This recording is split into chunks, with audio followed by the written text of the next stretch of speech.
Hi friends, എല്ലാവർക്കും നെഥിയാസ്മാജിക്കിലേക്ക് ഒരിക്കൽ കൂടി സ്വാഗതം. എല്ലാവർക്കും സുഖമാണെന്ന് വിശ്വസിക്കുന്നു. അപ്പം ഇന്ന് ഞാൻ വന്നിരിക്കുന്നത് ഒരു അടിപൊളി പുഡിങ്ങിൻ്റെ റെസിപ്പി ആയിട്ടാണ് കേട്ടോ. നമുക്ക് പെട്ടെന്ന് ചെയ്തെടുക്കാൻ പറ്റിയ, അതും 10 മിനിറ്റ് കൊണ്ട് ചെയ്തെടുക്കാൻ പറ്റിയ ഒരു അടിപൊളി മിൽക്ക് പുഡിങ്ങിൻ്റെ റെസിപ്പി ആയിട്ടാണ് ഞാൻ വന്നിരിക്കുന്നത്. ഇത് ചെയ്യാൻ നമുക്ക് വെറും 3 ഇൻഗ്രീഡിയൻസ് മാത്രം മതി കേട്ടോ.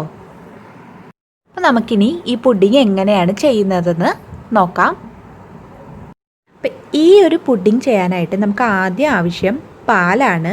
മിൽക്ക് പുഡിങ് ആകുമ്പോൾ എന്തായാലും പാൽ വേണമെന്ന് നിങ്ങൾക്കറിയാം. അപ്പോൾ ഞാനിവിടെ 2 കപ്പ് പാലെടുത്തിട്ടുണ്ട്. 2 കപ്പ് പാലിന് 1/2 കപ്പ് പഞ്ചസാരയാണ് കേട്ടോ ഞാൻ ചേർക്കുന്നത്. അപ്പം ഇതൊരു നോർമൽ മധുരമായിരിക്കും. നമുക്ക് പുഡിങ്ങിനൊക്കെ ഉള്ളൊരു നോർമൽ മധുരം ഉണ്ടല്ലോ. അപ്പം നിങ്ങൾക്ക് നല്ല മധുരം വേണമെന്നുണ്ടെങ്കിൽ കുറച്ചുകൂടി പഞ്ചസാര ആഡ് ചെയ്യാം. അപ്പം മിനിമം 1/2 കപ്പ് പഞ്ചസാരയെങ്കിലും നമ്മൾ 2 കപ്പ് പാലിന് ചേർക്കണം കേട്ടോ. അത് പാൽ ഏത് കപ്പിലാണോ അളന്നെടുക്കുന്നത് അതിന് 1/2 കപ്പ് പഞ്ചസാര ചേർത്ത് കൊടുക്കുക. ഇനി ഇത് നന്നായി ഒന്ന് തിളച്ച് വരട്ടെ. അപ്പോൾ ഇടയ്ക്കിടയ്ക്കൊന്ന് ഇളക്കി കൊടുക്കണം കേട്ടോ. ഇപ്പോൾ വേറൊരു ബൗളിൽ ഞാനിവിടെ 2 സ്പൂൺ കോൺഫ്ലോർ എടുത്തിട്ടുണ്ട്. അപ്പോൾ ഇത് കുറച്ച് പാലുകൂടി ഒഴിച്ചിട്ട് നമുക്ക് കട്ട കെട്ടാതെ ഒന്ന് മിക്സ് ചെയ്തെടുക്കാം. ഇപ്പോൾ പാല് തിളയ്ക്കാൻ വെച്ചത് ഇടയ്ക്കിടയ്ക്കൊന്ന് ഇളക്കി കൊടുക്കണം കേട്ടോ, ഇല്ലെങ്കിൽ പാട തട്ടും. അപ്പോൾ അത് മറക്കരുത് കേട്ടോ. അപ്പോൾ ഇത് നന്നായി കട്ടയൊന്നുമില്ല, നമുക്കൊന്ന് മിക്സ് ചെയ്തെടുക്കാം.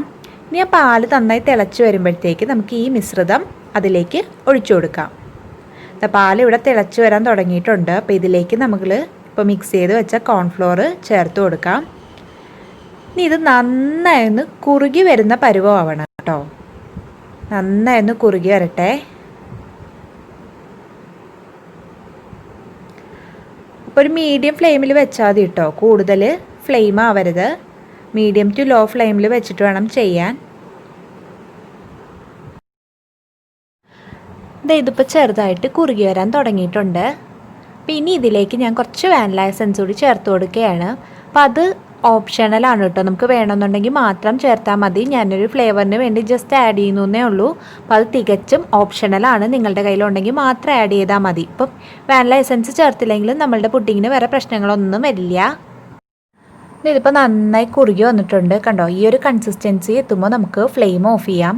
ഈ ഒരു കൺസിസ്റ്റൻസി എത്തിയതിന് ശേഷമേ ഫ്ലെയിം ഓഫ് ചെയ്യാമുള്ളൂ കേട്ടോ. ഇല്ലെങ്കിൽ നമ്മളുടെ പുഡിങ് തണുത്ത് കഴിയുമ്പോൾ ആ ഒരു പരുവം കിട്ടില്ല, നമുക്ക് ലൂസായിട്ടിരിക്കും. അപ്പോൾ ഈ ഒരു കൺസിസ്റ്റൻസി എത്തുമ്പോൾ നമുക്ക് ഫ്ലെയിം ഓഫ് ചെയ്യാം. ഇനി നമുക്ക് ബൗളിലേക്ക് മാറ്റാം. ഞാനിവിടെ സെർവിങ് ബൗളിലേക്ക് ഡയറക്റ്റ് മാറ്റുകയാണ് കേട്ടോ. ഇല്ലെങ്കിൽ നമുക്കൊരു വലിയ ബൗളിലേക്ക് മൊത്തം ചേർത്ത് കൊടുക്കാം. ഞാനിപ്പോൾ കറക്റ്റ് സെർവിങ് ബൗളിലേക്ക് തന്നെ ഡയറക്റ്റ് വെച്ച് സെറ്റ് ചെയ്യുകയാണ്. അപ്പോൾ ഇതിൽ ഞാൻ വേറെ ഓയിലോ ഗീയോ ഒന്നും തേച്ച് കൊടുത്തിട്ടില്ല കേട്ടോ. അല്ലാതെ തന്നെയാണ് നമ്മൾ പുഡിങ് ഒഴിച്ചു കൊടുക്കുന്നത്. അപ്പോൾ ഓരോ ബൗളിലായിട്ട് നമുക്കിത് ചേർത്ത് കൊടുക്കാം. ചൂടോടുകൂടി തന്നെ ഒഴിച്ചു കൊടുക്കണം കേട്ടോ. അപ്പോൾ എൻ്റെ ചാനൽ ആദ്യമായിട്ട് കാണുന്നവരുണ്ടെങ്കിൽ ഇപ്പം തന്നെ ഒന്ന് സബ്സ്ക്രൈബ് ചെയ്യണേ പ്ലീസ്. സബ്സ്ക്രൈബ് ചെയ്യുമ്പോൾ വരുന്ന ബെല്ലൈക്കൺ ഉണ്ടല്ലോ, അത് കൂടി ഒന്ന് ക്ലിക്ക് ചെയ്ത് കൊടുക്കണം. എന്നിട്ട് ഓൾ എന്ന ഓപ്ഷൻ സെലക്ട് ചെയ്യണം കേട്ടോ. എങ്കിൽ മാത്രമേ ഞാൻ വീഡിയോസ് ഇടുമ്പോൾ അതിൻ്റെ നോട്ടിഫിക്കേഷൻ നിങ്ങൾക്ക് ലഭിക്കുള്ളൂ. അപ്പോൾ സബ്സ്ക്രൈബ് ചെയ്തിട്ടില്ലാത്തവരുണ്ടെങ്കിൽ ഇപ്പം തന്നെ ഒന്ന് സബ്സ്ക്രൈബ് ചെയ്യാൻ മറക്കരുത് കേട്ടോ. ഇനി നമുക്ക് ഇതിൻ്റെ മുകൾ ഭാഗത്തുള്ള ആ ബബിൾസൊക്കെ ഉണ്ടല്ലോ, അതൊരു സ്പൂൺ യൂസ് ചെയ്ത് ഒന്ന് ലെവൽ ചെയ്ത് കൊടുക്കാം. ഇല്ലെങ്കിൽ ഇത് സെറ്റായി വരുമ്പോൾ ഇതിൻ്റെ മുകൾ ഭാഗം കാണാനൊരു ഭംഗി ഉണ്ടാവില്ല. അപ്പോൾ അത് മറക്കരുത് കേട്ടോ. നമ്മൾ പുഡിങ് ഒഴിച്ചു കഴിഞ്ഞതിന് ശേഷം ബബിൾസ് ഉണ്ടെങ്കിൽ സ്പൂൺ കൊണ്ടുവന്ന് ജസ്റ്റ് ലെവൽ ചെയ്ത് കൊടുക്കണം. അപ്പോൾ ഇത് നന്നായി ഒന്ന് തണുത്ത് വരട്ടെ.